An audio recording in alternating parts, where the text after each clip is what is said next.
Salmo 139, do 1 ao 24. Nós vamos ler, será reproduzido aqui também. Nesta versão que eu estou lendo é a revista e atualizada. Então nós vamos aqui caminhar por aqui. Se você tem alguma versão diferente dessa, não há nenhuma dificuldade, nenhum problema no sentido, desde que seja o mesmo, né? Desde que tenha o crivo da Sociedade Bíblica do Brasil, naturalmente. E se porventura a palavra sinônima aí que você vê na sua tradução tiver diferente dessa versão aqui, você pode aqui fazer o tira-teima, né? Apresentado na tela também. Salmo 139, diz assim a palavra do Senhor. Senhor, tu me sondas e me conheces.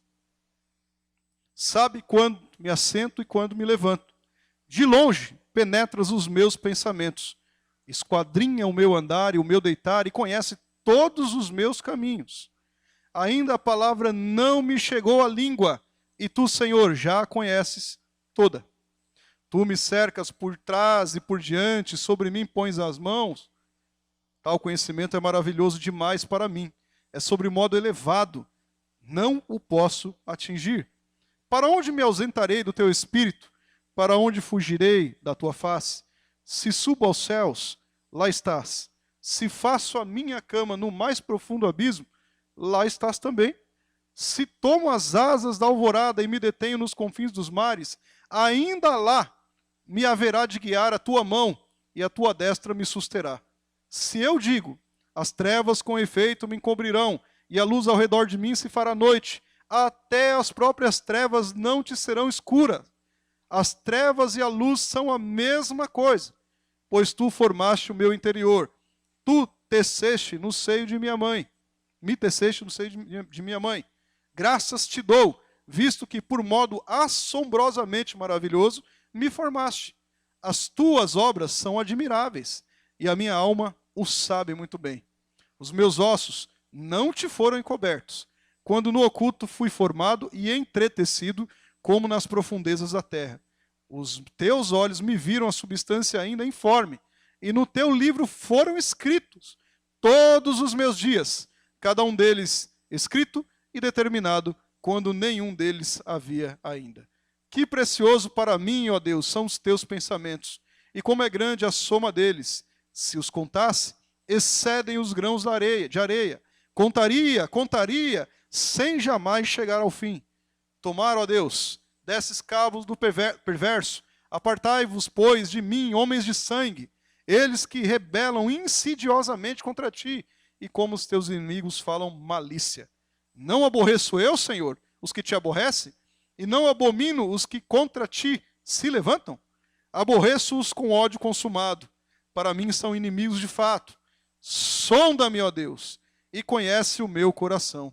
Prova-me e conhece os meus pensamentos. Vê se há em mim algum caminho mau e guia-me pelo caminho eterno. Curve sua cabeça, vamos orar ao Senhor mais uma vez. Deus querido, a tua palavra aqui lida agora será exposta, Senhor. Fale, Senhor, ao nosso coração. Nós necessitamos ouvir a tua voz, ó Pai. Que seja, Senhor, a tua voz e não a minha. Que seja a tua palavra e não a minha, Senhor. Que verdadeiramente os teus filhos aqui, o teu povo, as pessoas que aqui estão, possam, Pai, se alegrar com a tua palavra, possam ser confrontadas, se necessário, com a tua palavra, mas que a tua palavra nos norteie, Pai, nos caminhos de vida eterna para onde devemos ir de fato. Senhor, nós rogamos isso com o perdão dos nossos pecados e não pedimos isso no nosso nome e muito menos no nosso mérito, porque não temos nome e nem mérito algum pela qual devamos seguir por nós mesmos. Mas pedimos isso no nome e nos méritos do teu Filho Jesus, que vive e reina para todo sempre. Amém. Meus irmãos, Salmo 139 é um dos salmos mais belos que existem na Bíblia Sagrada. Entre o saltério, né, do povo de Israel, um dos mais bonitos é o Salmo 139, e a gente pode extrair inúmeras aplicações distintas por várias vezes que nós lermos esse salmo aqui. Mas eu quero tratar com vocês hoje sobre a perspectiva de um tema, o Deus que se relaciona com seu povo por meio dos seus atributos. O Deus que se relaciona com o seu povo, por meio dos seus atributos. Nós lemos algumas questões aqui nesse salmo, que é o Salmo 139, que justamente é um salmo atribuído aqui a Davi, e certamente, como eu disse, um dos mais belos, ele é um livro poético, É um belíssimo poema, onde é enfatizado aqui os atributos do Senhor, não como características meramente abstratas, não é? Não. Mas aqui como qualidades reais, por meio aqui das quais o próprio Deus se relaciona conosco. Aqui, claro, o reconhecimento de Davi em relação a isso, mas que essa palavra de fato ecoa aos nossos corações até hoje. Bom, os atributos de Deus aqui, eles são qualidades, ou seja, propriedades do caráter divino. Aquilo quem Deus é, que de fato é a essência do Senhor. Isso são atributos, não é? Aqui o caráter divino, não aleatoriamente também no sentido abstrato, não, mas de acordo com a autorrevelação de Deus. Nós só conhecemos Deus porque Ele se revelou a nós. Senão jamais nós saberíamos quem é Deus. Como é que Ele se revelou a nós? Por ato normativo, no sentido salvífico e redentivo, a sua palavra. Naturalmente que nós temos a revelação geral, claro, não é? Sol, lua, natureza, mas eu estou falando da palavra de Deus aqui revelada, que é esta aqui que nós estamos lendo. Ela já está revelada, não precisa nós condicionarmos uma invenção além do que está aqui. Não precisa nós seguirmos em alguma coisa do que não está já revelado a nós, que nos norteia. Então aqui nós vemos características do próprio Senhor, a forma com que Ele se relaciona com o seu povo, a forma com que Ele se relaciona com seus filhos. Os atributos de Deus aqui como qualidades, como propriedades desse caráter divino aqui, faz-nos entender, quando a gente lê um texto como esse e tantos outros, quem de fato o Senhor é e quem de fato nós somos. Aí a gente sabe como servi-lo melhor. Sabemos então a forma com que nós devemos nos posicionar mediante a um Deus que é criador e sustentador de todas as coisas, sabendo que nós somos pequenininhos, somos fracos, né? Somos debilitados. E todos os dias nós temos as mazelas da vida que nos cercam. Isso não faz com que o Senhor esteja distante de nós. Ao contrário, faz com que nós entendamos que em todo momento Ele está conosco. O próprio Jesus Cristo, que é Deus, Ele não é um Deus, Ele é Deus. Tá certo? O próprio Jesus Cristo disse que estaria conosco todos os dias, até a consumação dos séculos. E de fato isso é uma promessa preciosa. De fato isso é algo que nós devemos todos os dias relembrar e reafirmar no coração. Mas agora aqui nós vemos na figurativa desse salmo, 3.000 anos antes de Jesus Cristo. O próprio salmista já com essa consciência de que Deus se relaciona com o seu povo, através dos seus atributos. E quando nós olhamos esses assuntos aqui, até de uma forma limitada, não da parte de Deus, de uma forma limitada nossa, porque nós somos seres humanos, né, como disse, falíveis e fracos, nós olhamos isso e vemos a transcendência de Deus, onde a nossa mente não consegue alcançar. Mas o quão precioso é o relacionamento de Deus no sentido da sua imanência, que é um outro atributo. Transcendência, nossa mente não alcança tudo o que Deus é. Naturalmente, Ele é muito mais do que a Bíblia revela. Claro, é que a revelação do Senhor através da Bíblia Sagrada nos mostra aquilo que Ele quis mostrar a nós. Mas o Senhor vai além da Bíblia Sagrada. A Bíblia Sagrada é uma bordinha de quem Ele é. E nós o conheceremos um dia, como Ele é. O veremos face a face, como Ele é. Mas ao mesmo tempo, Deus não deu corda no universo, virou as costas, como dizem algumas linhas de pensamento totalmente equivocadas. Deus deu corda no universo, virou as costas e foi embora e nos deixou à mercê. Pelo contrário. Veja, além de Ele ser criador e sustentador de todas as coisas, esse Deus que é transcendente, Ele também é imanente. Ele está todos os dias conosco, se relacionando conosco. Um fato aí a ser claramente visto é o próprio Espírito Santo de Deus, que também é Deus. Ele não é um Deus, Ele é Deus. Nós cremos na Trindade. E Deus habita dentro de nós. Se cremos que o Espírito Santo é Deus, e acredito que todos nós cremos, tá certo? Claro, cremos na Trindade, no trinitarianismo, Ele habita dentro de nós. Que melhor forma é, irmãos, do próprio Senhor, na pessoa do Espírito Santo, habitar em nós e se relacionar conosco todos os dias. A própria palavra diz que, inclusive, no momento que nós nem conseguimos orar, porque acontece, sim ou não? Tem momento que a gente não consegue nem orar.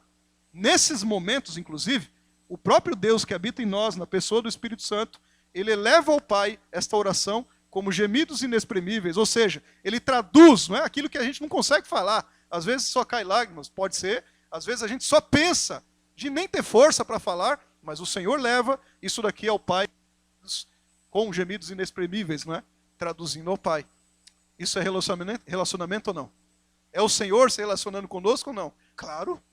Agora veja, quando a gente vê isso aqui, mesmo que de forma limitada e não exaustiva, exaustiva no sentido de nós, aqui claro, conhecermos Deus na íntegra quem Ele é. Claro que nós o conheceremos, mas ainda o conhecemos de forma limitada a nós, através da palavra do Senhor, não é verdade? Mas nós podemos vislumbrar aqui o seu caráter, mesmo de forma limitada à nossa mente. Podemos verificar aqui, embora não de forma exaustiva, saber quem Ele é, né, o que Ele é, como Ele faz as coisas, e consequentemente aqui, quando nós sabemos disso, a gente atribui glória ao Senhor. Nós glorificamos ao nosso Deus, não somente com louvores, louvor é uma forma, mas com o nosso testemunho de vida, com os nossos pensamentos, as nossas ações, tudo que somos, tudo que temos, de uma forma mais apropriada, de uma forma mais adequada, porque agora nós conhecemos quem é o Senhor, nós sabemos quem Ele é. E aí, se sabemos quem Ele é, nós sabemos também como devemos render adoração a Ele. Então, esse Salmo 139, irmão, segue aqui em seu bojo, no escopo dele, né? Uma revelação excepcional de Deus. Não é uma revelação mística, não estou dizendo isso. Excepcional porque Ele se revelou a nós. É nesse sentido que eu estou dizendo. Nós vemos isso, inclusive, na esfera da própria intimidade que Davi tinha com o Senhor, que é algo aqui incrível. Quando a gente lê aqui Davi, as composições de Davi, a forma com que Davi se dirigia ao Senhor, a forma com que há o relacionamento do Senhor com Davi e vice-versa, nós vemos que é incrível. Então a forma como Davi ama o Senhor, a forma como Davi percebe o Senhor, nos mostra aqui um homem completamente sensível a Deus. Eu não estou dizendo que Davi aqui não teve os seus tropeços, eu não estou dizendo aqui que Davi não teve os seus erros, porque é um erro achar que o ser humano em si, ele é infalível, porque não é. É um pecador. E a Bíblia não tem nenhum problema em esconder os pecados das personagens bíblicos. Não. Nós vemos um Davi, por exemplo, que cometeu um pecado gravíssimo, mas ele percebeu o Senhor, claro, o Senhor usando o profeta ali, dizendo a Davi o que havia acontecido, trazendo claridade aos olhos de Davi no sentido espiritual. O Davi, ele certamente, olhando isso, ele fala, Senhor, Salmo 51, é onde Davi faz ali a sua composição, rogando ao Senhor o perdão pelo que ele havia feito. Não afaste de mim a tua presença, não retires de mim o teu espírito. Eu sei quem o Senhor é. Em outras palavras, ele está dizendo isso. Davi está falando isso. Torna-me a dar a alegria da salvação. Não é a salvação, é a alegria da salvação. Ele nunca perdeu a salvação ali. Percebe? Pecador que estava reconhecendo de fato quem ele era, miserável, pobre, cego e nu, coração enganoso, o coração que é uma fábrica de ídolos. Ele reconhece também quem o Senhor era e que era o único capaz de perdoá-lo, o único capaz de seguir justamente Davi ao caminho que deveria seguir. Então você nota como Davi aqui o percebe, como Davi o vê, como Davi aqui tem a sensibilidade desse relacionamento com Deus, e aqui nos traz uma preciosa exposição, que traz um contraste da grandiosidade do Senhor com a pequenez do ser humano. Esse salmo aqui é isso. É como Deus é grande, poderoso, infinito, não é? Transcendente, e como é que nós somos pequenos, como nós somos falhos, como nós somos aqui pecadores, mas ao mesmo tempo como é que nós devemos nos posicionar também nesse relacionamento, sabendo que é um Deus que também nos ama, embora sejamos assim. Veja, quando a gente analisa isso aqui de uma forma mais estruturada, meus irmãos, nós vemos aqui na apresentação desse salmo, eu já comentei isso uma vez com vocês, e vou fazer outras aplicações hoje, pelo menos três atributos incomunicáveis de Deus. Atributos que são somente divinos. Atributo que só o Senhor tem, Ele não partilha conosco. Nós não temos isso, só o Senhor tem. Pelo menos 3 atributos. E aqui, pelo menos um atributo que é comunicável, que o Senhor partilha conosco. Que Ele fala, ó, eu sou assim, e eu sou a essência disso, e vocês também devem caminhar assim. Vocês também devem caminhar por aí. 3 atributos que nós vemos aqui nesse salmo. Onisciência, incomunicável, né? Onipresença e onipotência. A gente vê aqui nesse salmo. E um atributo ainda que mais implícito, o texto é claro aqui, para mostrar isso de forma até implícita, a santidade do Senhor. Santidade também serve para nós. Ele fala, eu sou santo, e vocês também têm que ser santo. Ele não vai pedir algo a nós que nós não possamos fazer. Agora, nenhum de nós é onisciente. Nenhum de nós é onipotente. Isso é só o Senhor. Tá certo? Nenhum de nós aqui é onipresente. Claro que não. Tá certo? Então, olha só que interessante. Esses atributos aqui exemplificados nesse salmo, remete aqui ao pensamento do que revela a grandiosidade do Senhor. O relacionamento do Senhor conosco. A forma com que o Senhor trata justamente de nos guiar, de nos conduzir, de até, né, quando a gente não consegue dar um passo na caminhada, Ele está, na verdade, nos carregando no colo e nos levando. Às vezes acontece isso. Como é que o Senhor, em seus atributos, é possível, nos atributos de Deus, Ele se relacionar conosco? Exatamente, é possível. Então nós vamos ver aqui algumas lições, alguns pontos aqui para a gente entender isso de uma forma mais clara.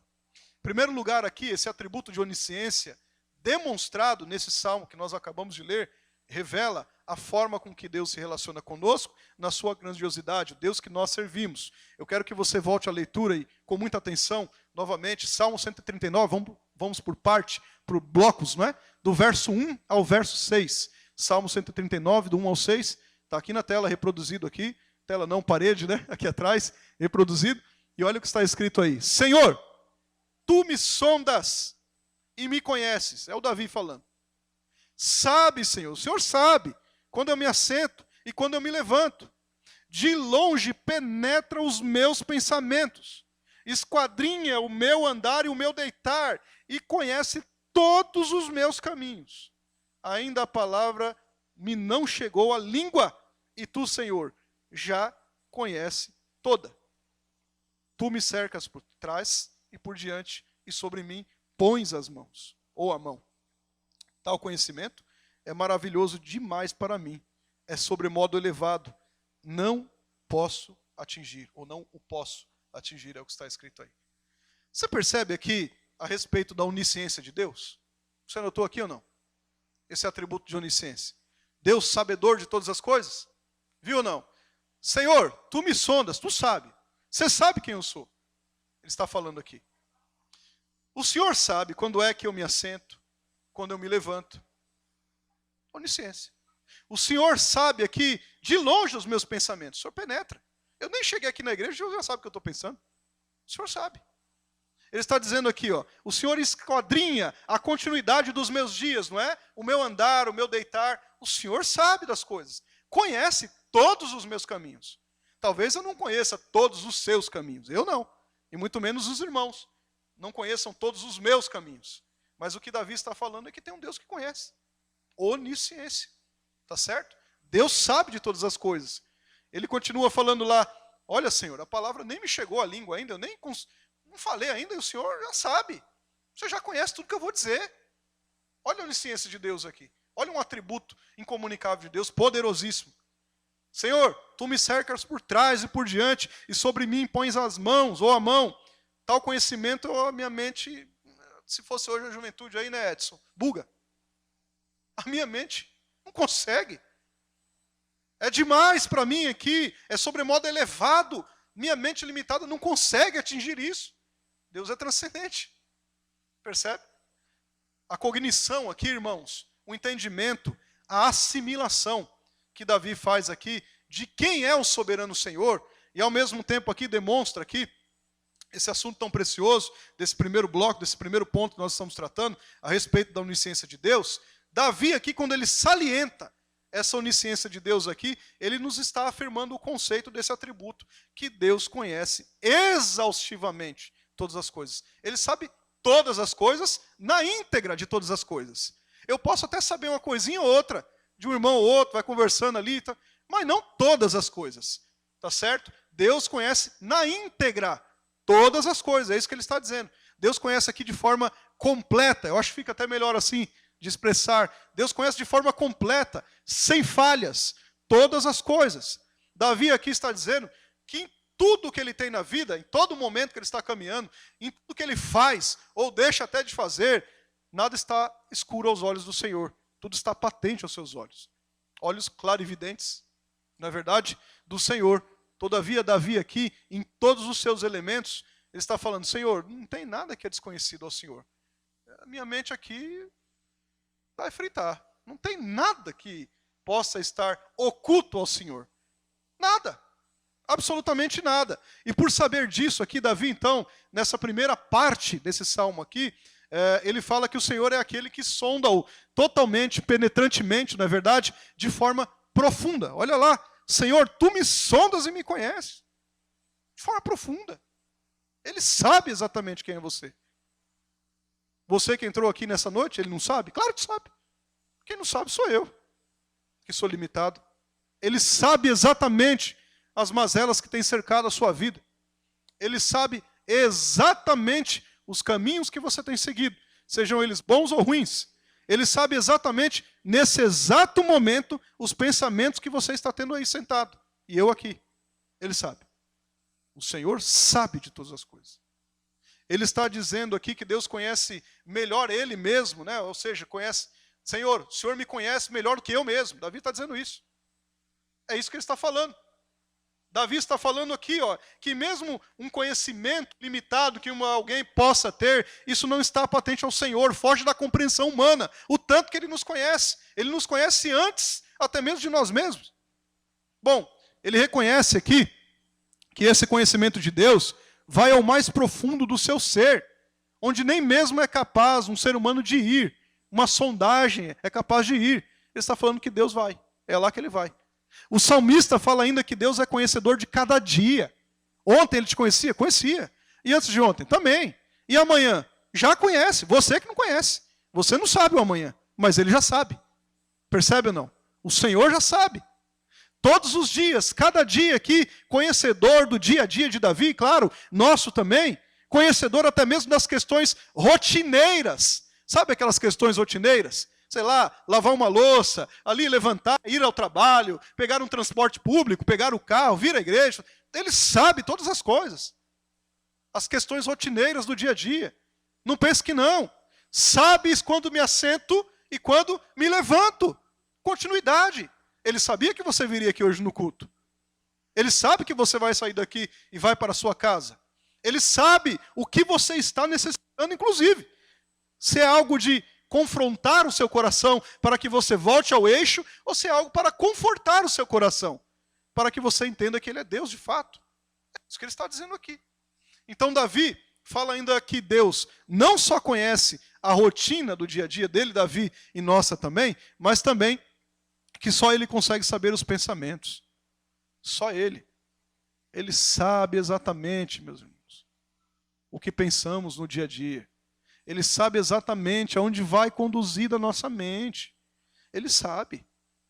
Olha só, de longe penetras os meus pensamentos. De longe. Davi expressa isso não porque o Senhor está longe. É uma forma de ele falar, né? Olha, está lá na porta, lá e já sabe o que eu estou pensando. Conhece. Bom, eu não sei qual é o pensamento de cada um de vocês aqui. Os irmãos não conhecem os meus pensamentos. Mas você nota isso aqui? A forma com que Deus se relaciona, a grandiosidade do Senhor, nesse atributo que é somente dele. Uma vez, eu citei uma pesquisa aqui aos irmãos. Eu já atualizei essa pesquisa, eu pesquisei ontem. Uma pesquisa dessa mesma universidade, Universidade de Southern, lá na Califórnia, falando dos pensamentos. Uma vez eu falei isso aqui. Dos pensamentos que o ser humano tem.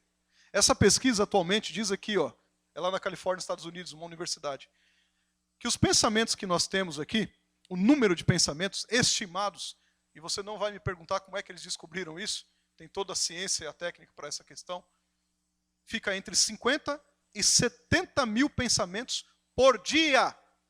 Tem noção o que é isso? Você contou já isso aí ou não? Nem dá. Como é que a gente vai fazer isso? Olha, é mais ou menos, se for uma quantidade mínima, 50 mil pensamentos. Se for uma quantidade máxima ali, 70 mil. Entre 50 e 70 mil pensamentos por dia. Equivale, né, já está atualizado esse dado, a 174 jornais impressos, com todas as suas capas e todas as suas colunas. Você tem ideia do que é isso? De pensamento que você tem, que eu tenho. Aí vem o Davi e fala, Senhor, você conhece os meus pensamentos. Os 70 mil pensamentos, para quem pensa demais, né? Os 50 mil pensamentos, para quem pensa um pouquinho menos, né? No sentido de quantidade. O Senhor conhece. Todos os 50 mil, 60 mil, 70 mil, Ele conhece todos os pensamentos. Significa que Deus conhece nós melhor do que nós mesmos. Porque você não sabe quais todos os pensamentos você tem. Ou sabe? Você anota no caderno? Só se você fosse um robô de última geração, e nem isso você conseguiria. Mas Deus sabe. Percebe ou não? Deus nos conhece melhor do que nós mesmos. No verso 4 ele diz, ainda a palavra não me chegou à língua. Que coisa absurda, olha isso. A palavra não me chegou à língua e tu, Senhor, já conhece. Eu estou falando com vocês, eu estou aqui pensando, raciocinando, falando com vocês, nem chegou à língua, o Senhor já sabe o que eu vou falar. E vocês também, o Senhor já sabe. Nem chegou na ponta da língua a palavra, e é rápido, não é? Não é uma fração muito rápida, entre o pensar e o falar, não é? Nem chegou na ponta da língua. Senhor, a palavra não me chegou à língua, e tu conheces. Tu conheces, tu sabe quem eu sou, Senhor. É relacionamento isso ou não? Você acha mesmo que o Senhor não sabe de nada? Esqueceu, o Senhor não me... Você acha mesmo? Segundo lugar, irmãos, um outro atributo, o de onipresença, não é? Estou falando da onisciência, onipresença. Também é demonstrado nesse salmo aqui, revela tanto a grandiosidade de Deus para conosco, como o relacionamento dele para conosco. Como é que ele se relaciona conosco nesses atributos? Olha o verso 7 a 12, lemos do 1 ao 6, vá do 7 a 12. Salmo 139, verso 7 em diante. Para onde me ausentarei do teu Espírito? Com letra maiúscula, Espírito aí, é o Espírito Santo de Deus. Para onde fugirei da tua face? Se subo aos céus, lá estás. O Senhor está lá.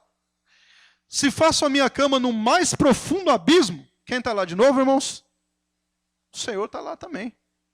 Se tomo as asas da alvorada e me detenho no confim dos mares, eu não sei nem onde fica o confim dos mares. Ainda lá, nesse lugar, me haverá de guiar a tua mão. E tua destra fará o quê? Me susterá. Olha que mais. Se eu digo, as trevas com efeito me encobrirão, e a luz ao redor de mim se fará noite. E agora, hein? Como vai fazer? Até as próprias trevas não te serão escuras. As trevas e a luz são a mesma coisa. Para o Senhor é a mesma coisa. Onisciência. Ou melhor, onipresença. Meus irmãos, Deus certamente não é limitado a uma espécie de forma ou de espaço geográfico, de forma nenhuma. Na verdade, Deus é atemporal. Tem pessoas que gostam de colocar Deus dentro de uma caixinha, né? No tempo, irmãos, nós vivemos esse tempo aí, a gente vive. 8 e 5 ali é o nosso tempo, tá certo? Décadas aqui, alguns chegam a centenário, 100 anos, né? Conhecem, né? Vivos, é isso que eu estou dizendo. Nós estamos limitados a esse tempo, Deus não.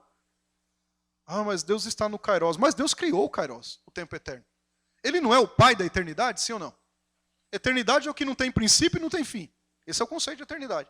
Diferente de imortalidade. Imortalidade tem um princípio e não tem um fim. Pelo menos o que volta ao pó é o corpo, mas a alma segue, não é? No sentido natural, é isso que eu estou dizendo.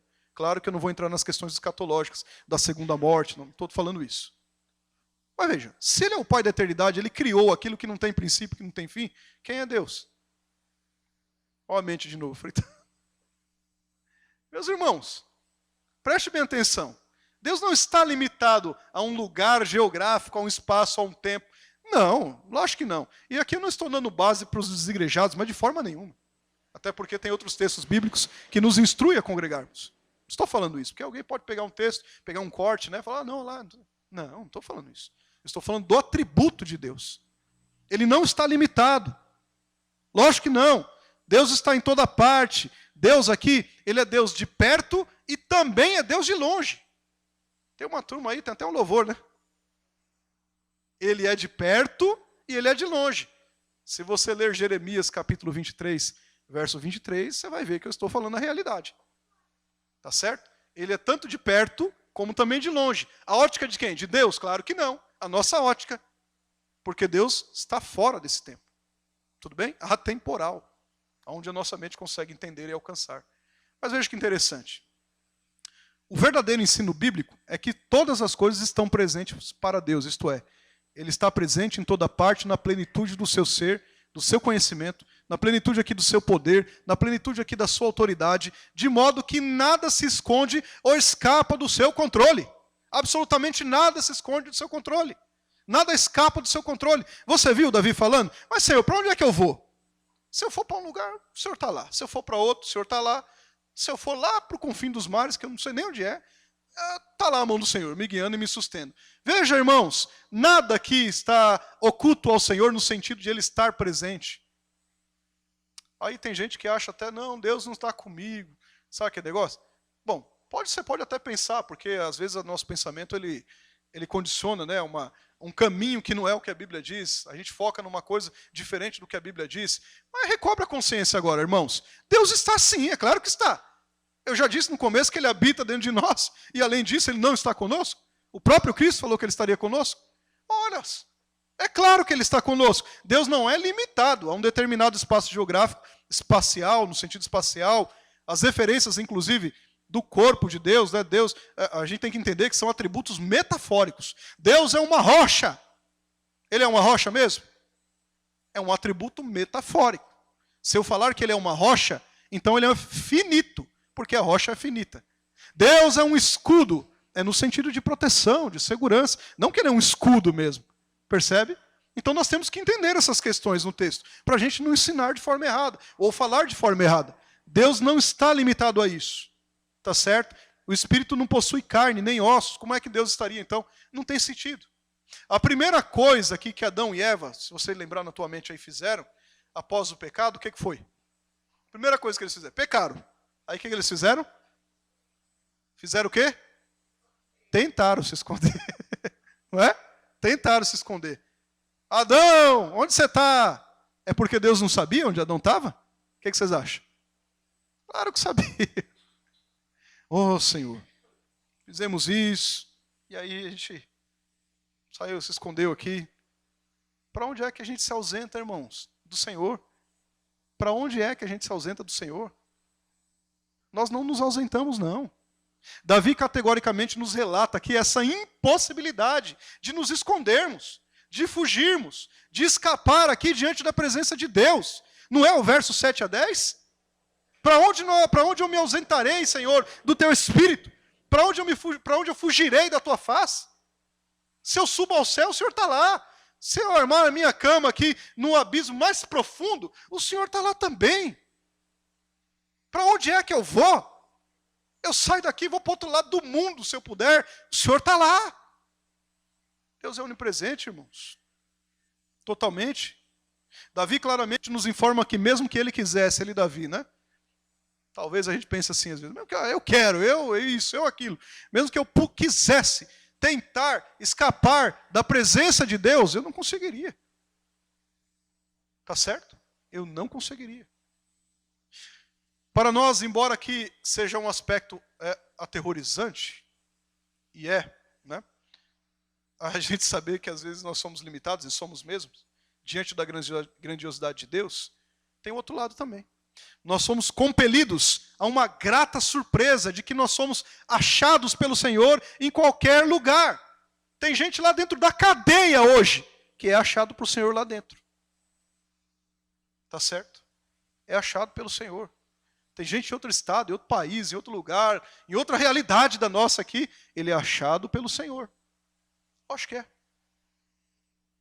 Deus está aqui, de fato, atribuindo aqui a sua onipresença, né? Davi aqui falando nesse sentido. Nós não podemos escapar da presença do Senhor. Nem mesmo, quer ver uma coisa?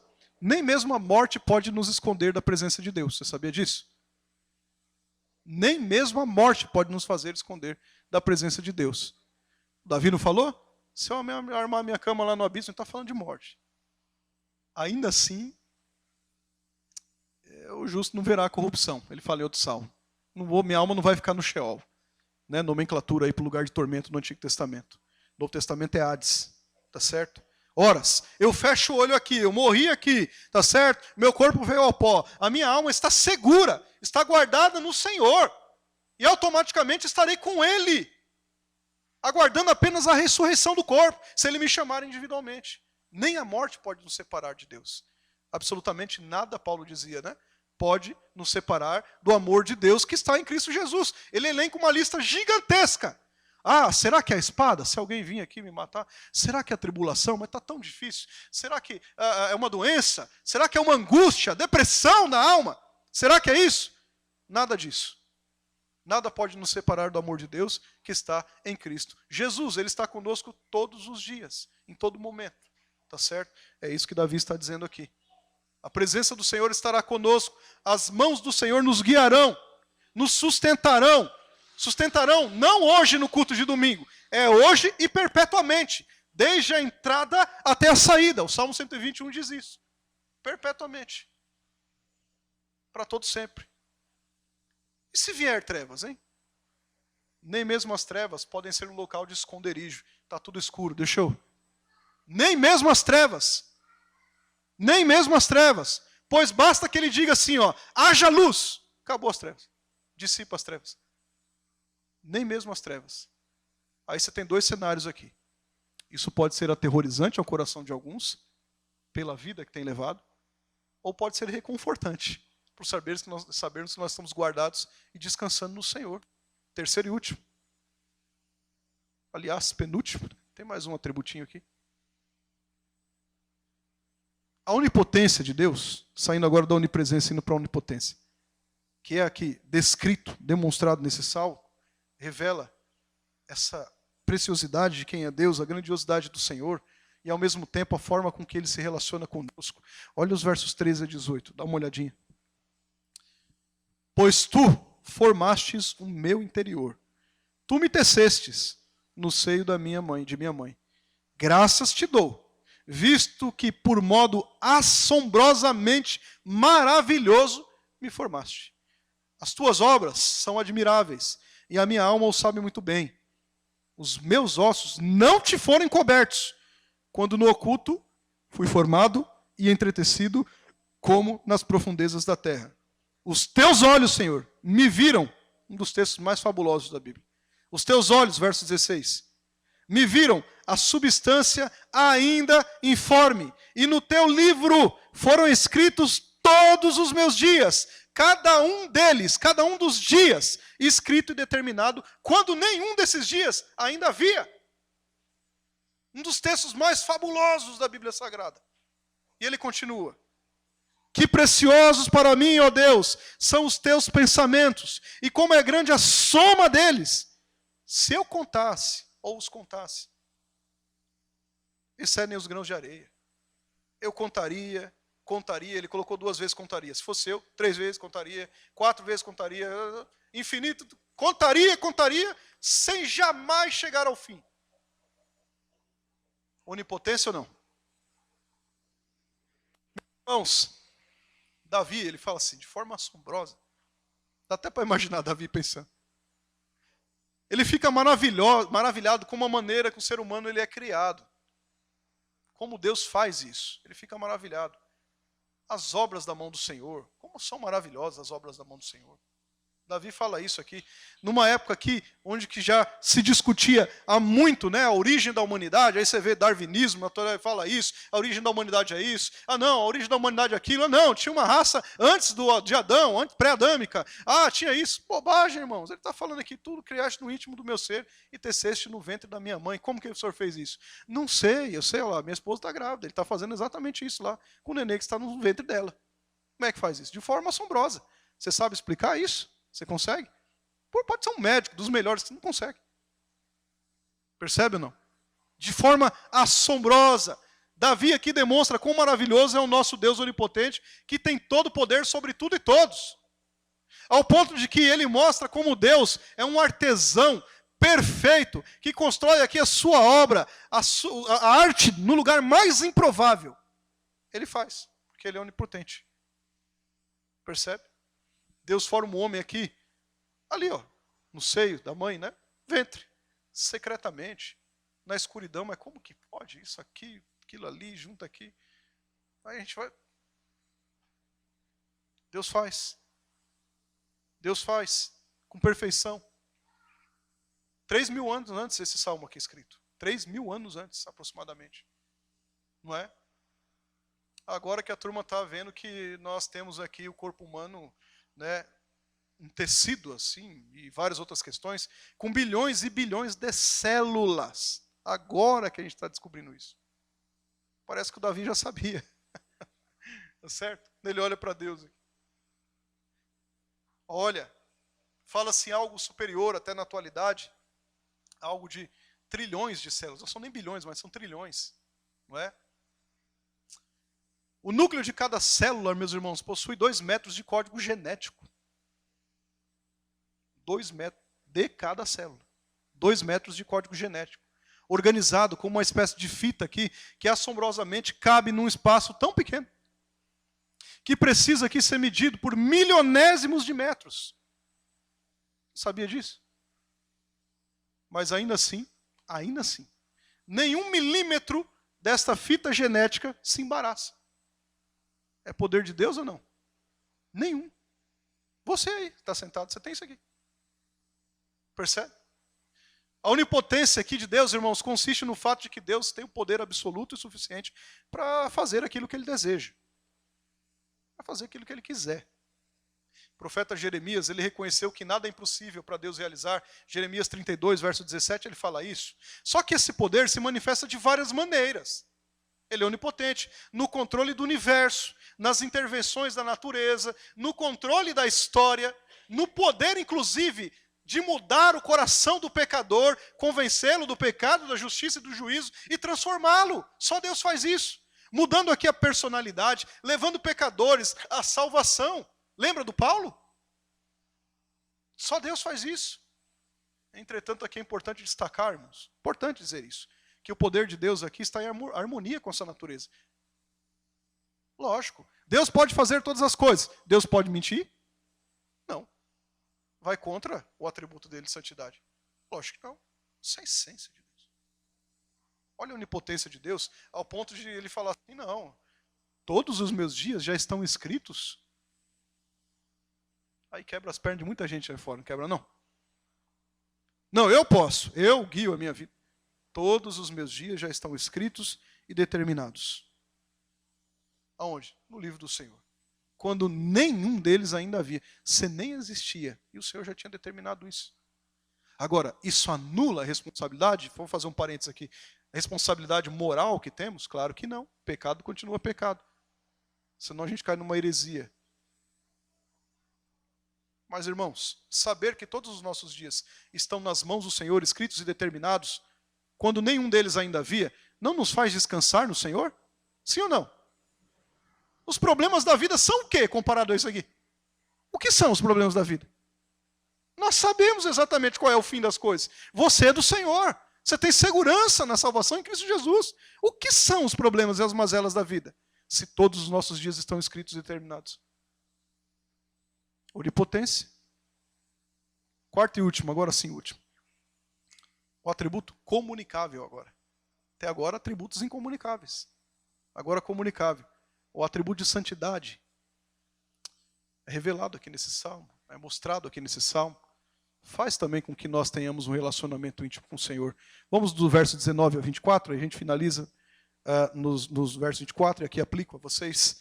Versos 19 a 24 diz assim: tomaram a Deus, Davi falando, desce cabos do perverso, apartai-vos de mim, pois, homens de sangue. Aí a gente já começa a falar, o Davi ficou bravo aí, hein? É o Davi sabor de mel, de repente, não é? Vamos ler o resto do texto. Olha por que ele estava agitado desse jeito. Senhor, eles se rebelam insidiosamente contra ti. E como os teus inimigos falam malícia. Olha por que ele estava nervoso. Não aborreço eu, Senhor, os que te aborrecem. Sabe aqueles, Senhor, que falam contra ti? Eu também não quero saber deles. Eu aborreço também. Porque eles estão ferindo a tua honra. É isso que Davi está dizendo.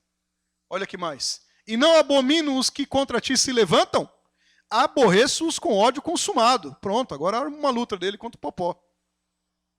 Para mim são inimigos de fato. Está dizendo. Sonda-me, ó Deus, e conhece o meu coração.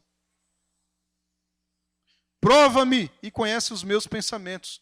Senhor, vem cá. Vê se há em mim algum caminho mau e guia-me pelo caminho eterno. Kadosh é a palavra aqui, santo, né? Significa separado, consagrado. Qualquer uma colocação dessa, nesse contexto, certamente servirá. Em relação a Deus aqui, a pureza, a perfeição divina, a santidade de Deus é a perfeição divina. É o padrão absoluto pela qual nós devemos caminhar. Ninguém é santo igual a Deus. Nós refletimos a santidade de Deus. Percebe? É um atributo comunicável. A santidade de Deus é única, é absoluta, tá certo? homens, anjos, seres celestiais, refletem a santidade de Deus, mas não são santos no padrão absoluto, como o Senhor. Eu disse aqui para vocês uns dias atrás, vocês lembram de Isaías e de Pedro? O que eles fazem quando eles veem essa santidade do Senhor? Isaías e Pedro, irmãos, eles tremem na base. Isaías capítulo 6, verso 5, diz assim, está aí na tela. Então disse eu, olha o Isaías vendo o Senhor. Então disse eu, ai de mim, estou perdido, porque sou homem de lábios impuros, sou pecador, está dizendo. Habito no meio de um povo de impuros lábios, também um povo pecador. E os meus olhos viram o rei, o Senhor dos exércitos. E agora, hein? Eu vi um Deus santo, como é que... E agora? Eu sou pecador. Tremeu na base. Olha o Pedro lá, né? Lucas capítulo 5, verso 8, a mesma coisa. Não do Antigo Testamento, do Novo. Lucas capítulo 5, verso 8. Vendo isso, Simão Pedro prostrou-se aos pés de Jesus, dizendo, Senhor, retira-te de mim, porque eu sou pecador. Ele reconheceu a santidade em Cristo Jesus. Falou, não, eu. Vai para lá. Opa, eu sou pecador. Eu não. Só Deus é santo no padrão absoluto. Só que a santidade de Deus, irmãos, embora inalcançável naturalmente falando, né, a nós, é o modelo padrão. É o código moral de santidade que nós devemos seguir, porque Ele é santo. Ele nos condiciona a isso. É por isso que o salmista retrata aqui a submissão que o homem deve ter em relação à santidade de Deus. Qual é a submissão? Essa aqui. Tomar, ó Deus, desse cabo dos perversos. Eles estão olhando, eles não estão respeitando a tua santidade. Olha o que eles estão fazendo. Apartai-vos, pois, de mim, homens de sangue. Eles se rebelam, Senhor, insidiosamente contra ti, que é santo. Eu reconheço que eu sou pecador, eles têm que reconhecer também. Senhor, olha o que eles estão fazendo. Estão falando maledicências contra ti. Olha o que eles estão fazendo, Senhor. Apartai-vos de mim, eu aborreço eles, Senhor. Eu não quero conversa com esse povo, Davi fala. Ah, não, eles são pecadores de fato. Olha, eu aborreço sim, Senhor, eu abomino eles. Os que se levantam contra mim, Davi. Não, os que se levantam contra ti. Ele estava defendendo a honra de Deus, a santidade de Deus. Percebe ou não? Só que aí, tem um negocinho aqui. Depois que ele fala isso, o salmista demonstra, né, no caso, a sua indignação com que os homens ousam fazer pouco caso de Deus, trazendo em português bem claro, um Deus tão maravilhoso, grande, todos esses atributos e muitos outros, né? Ele demonstra aqui sua indignação acerca daqueles que tentam ferir voluntariamente a natureza santa de Deus. Romanos capítulo 1 trata muito bem disso, né? A glória do Senhor foi dada aos homens, os homens transtornaram isso de outra forma e não renderam glória a Deus como de fato eles deveriam render. Davi está falando disso. O salmista aqui está claramente preocupado com a honra de Deus, que é um aspecto característico de qualquer servo do Senhor. Você está preocupado com a honra de Deus, não é com a tua. É com a honra de Deus. Você está honrando o Senhor? Ele é santo. Mas o salmista também demonstra que ele não é um cara hipócrita. Olha, eles são pecadores mesmo, eles estão indo contra o Senhor. Mas, Senhor, eu estou olhando aqui para mim, sabe? Como se ele estivesse falando isso. Estou dando uma olhada aqui para dentro do meu coração. E aí ele não apontou somente a indignação pelos ímpios, mas também contra ele mesmo. Ele sabe, no fundo, a sua natureza pecadora. Davi sabia. Ele sabia, Davi, que não era melhor do que aqueles também que feriam a santidade de Deus. Só que aqui Davi estava reconhecendo. Convicção de pecado. Por isso que ele sente temor diante da santidade de Deus. Então, naturalmente, ele encerra a oração dele, né? Ele encerra a oração com um sincero pedido a Deus. Esse aqui tem que ser o nosso pedido, irmãos. Qual é o pedido que ele faz ao Senhor? Verso 23 e 24. Olha aí na tela. Senhor, sonda-me. Eles eu já sei, Senhor. Mas peraí, tem eu aqui também, viu? Sonda-me, ó Deus, ele disse, e conhece o meu coração. Prova-me e conhece os meus pensamentos. É aquele Deus lá que conhece, antes de chegar a palavra na boca, está só reforçando. Conhece os meus pensamentos. Senhor, vê se há em mim aqui, dá uma olhadinha aqui para mim, vê se há em mim algum caminho mau. Eles fazem isso insidiosamente. Mas dá uma olhada aqui, Senhor. Vê se não tem nenhum caminho mau. Tem um caminho mau, Senhor? Ele certamente tem, não é? Uma pergunta retórica. Guia-me então pelo caminho eterno. Transforma isso. Ele está reconhecendo o pecado, irmãos. Convicção de pecado, arrependendo-se ali em contrição diante de um Deus santo. Senhor, dá uma olhada aqui para mim, vê se tem algum caminho mau. É como se o salmista está dizendo: Senhor, sonda-me e vê se haja algo escondido aqui em mim, que até pode ser que até eu não estou vendo. Dá uma olhada aqui na minha pecaminosidade, não é? Posso até querer tentar rivalizar contra a sua santidade e até te ofender, Senhor. Não deixa eu fazer isso, não. Olha aqui para mim e veja verdadeiramente se eu tenho algum caminho mau. E recondiciona isso em um caminho de vida eterna. Ele está falando isso. Guia-me pelo caminho eterno. Não é um relacionamento aí com Deus, não? Sim ou não? Aqui não é apresentada a grandiosidade de Deus e a pequenez do ser humano? Essa não deve ser a nossa devoção? Não é? Devoção, indiscutivelmente, que nós compreendemos que devemos honrar ao Senhor, pois além de todos os atributos citados aqui, o atributo dos atributos é a santidade. Ele é santo. Ele é um Deus santo. Um Deus santo. Você lembra? O Salmo aqui revela que é impossível passar desapercebido de um Deus onisciente. Ele conhece cada detalhe, cada momento da nossa vida. E conhece isso de forma exaustiva, não é? Completa, até mesmo os nossos pensamentos. Ele sabe melhor de nós do que nós mesmos. E lembra aqui que esse salmo aqui mostra que ninguém pode escapar da presença de Deus. Você lembra do profeta Jonas? Está lembrado dele? O Jonas aqui caiu no... Eu vou fugir para cá. O Senhor mandou ir para lá, eu vou para cá. Olha lá, pegou um barco, foi embora. Não pode escapar da presença de Deus. Não consegue. Não tem como. Nem o Jonas conseguiu isso. Talvez ele tentando ir para um lugar diferente do que o Senhor havia dito, pensando que podia escapar. Não podia, não. Nem ele, nem nós, e nem ninguém. Relembre aqui, irmãos, o poder de Deus atrelado naturalmente à sua soberania. Deus pode fazer, Deus pode realizar, Deus pode criar tudo o que lhe aprover. Absolutamente aqui nenhum poder é superior ou até mesmo chega perto de uma centelha do que é o poder divino, do que ele é. Em sua onipotência, o Todo-Poderoso, aquele que era, que é e o que há de vir, diz Apocalipse, não é? 1:8. Relembre, eu vou concluindo aqui. Relembre. Deus, irmãos, ele tem e ele é duas coisas. O padrão absoluto de santidade. Ele tem e ele é o padrão absoluto de santidade. E nós devemos honrá-lo de todas as formas, em todas as nossas ações, em tudo que pensamos, em tudo que fazemos. Não é para não entendermos todo momento que nós devemos viver uma vida devocional, de oração, de jejum, de súplica, de clamor, de meditação na palavra, para não ferirmos Deus em sua santidade, para não irmos contra Deus. A nossa oração é exatamente essa, irmãos. Clamar ao Senhor para que Deus sonde aqui os nossos corações. Clamar ao Senhor para que Deus condicione os nossos corações, justamente, única e exclusivamente para louvarmos o santo nome dEle. E nas nossas dificuldades, irmãos, peça graça ao Senhor, para que Ele pegue na sua mão e te mostre o caminho que você deve seguir. A palavra do Senhor nos aponta isso em todo momento. Nós temos um relacionamento com Deus vivo. É um Deus vivo. Não é um Deus de domingo na igreja, não. Não é um Deus de um dia na semana. É um Deus da nossa vida. Inclusive, além desta vida. A terrena e a outra. Se assim posso dizer. Nessa continuidade. Meus irmãos, que Deus nos ajude, que essa palavra seja cravada no teu coração. Para que você entenda, irmãos, quem é o seu Deus e quem nós somos.